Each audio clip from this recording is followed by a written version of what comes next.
ଏହି ବ୍ୟାଙ୍କ ଉପରେ ପ୍ରତିବନ୍ଧକ ଲଗାଇଲା ଆରବିଆଇ।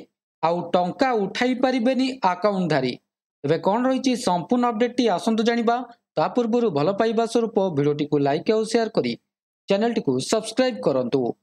ବେଳେବେଳେ ଭାରତରେ ବ୍ୟାଙ୍କିଂ କ୍ଷେତ୍ରରେ ଏପରି ଘଟଣା ଘଟେ ଯାହା ସାଧାରଣ ଲୋକଙ୍କ ପାଇଁ ଚିନ୍ତାର କାରଣ ହୋଇଯାଏ।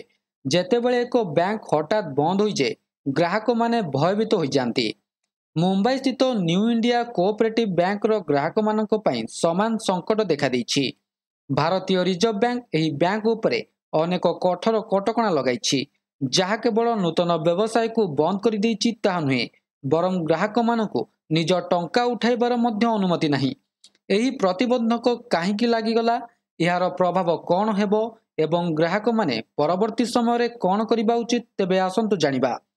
ମୁମ୍ବାଇ ସ୍ଥିତ ନ୍ୟୁ ଇଣ୍ଡିଆ କୋଅପରେଟିଭ ବ୍ୟାଙ୍କ ଉପରେ ଭାରତୀୟ ରିଜର୍ଭ ବ୍ୟାଙ୍କ ଦ୍ୱାରା ଲାଗୁ ହୋଇଥିବା କଟକଣା ଯୋଗୁଁ ବ୍ୟାଙ୍କ ଆଉ କୌଣସି ନୂତନ ଋଣ ଦେଇପାରିବ ନାହିଁ କିମ୍ବା ଗ୍ରାହକମାନେ ସେମାନଙ୍କର ଜମା ଟଙ୍କା ଉଠାଇ ପାରିବେ ନାହିଁ। ବ୍ୟାଙ୍କର ଆର୍ଥିକ ସ୍ଥିତି ଏବଂ ତତ୍ତ୍ୱାବଧାନ ଚିନ୍ତାକୁ ବିଚାରକୁ ନେଇ ଏହି ପଦକ୍ଷେପ ନିଆଯାଇଛି।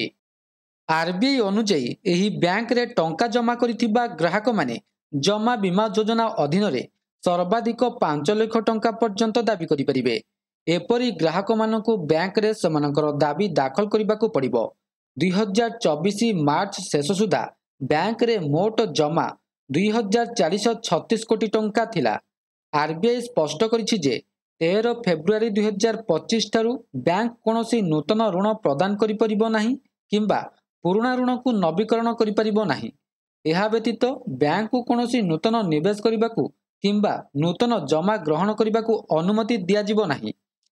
ବ୍ୟାଙ୍କ କାହାକୁ ଦେୟ ଦେଇପାରିବ ନାହିଁ ଏବଂ ଏହାର କୌଣସି ସମ୍ପତ୍ତି ବିକ୍ରୟ କିମ୍ବା ସ୍ଥାନାନ୍ତର କରିପାରିବ ନାହିଁ।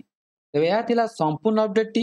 ଭିଡ଼ିଓଟି ଭଲ ଲାଗିଥିଲେ ଭିଡ଼ିଓଟିକୁ ଲାଇକ୍ କରନ୍ତୁ, ସେୟାର କରନ୍ତୁ ଏବଂ ଚ୍ୟାନେଲଟିକୁ ସବସ୍କ୍ରାଇବ୍ କରିବାକୁ ଭୁଲନ୍ତୁ ନାହିଁ। ଧନ୍ୟବାଦ।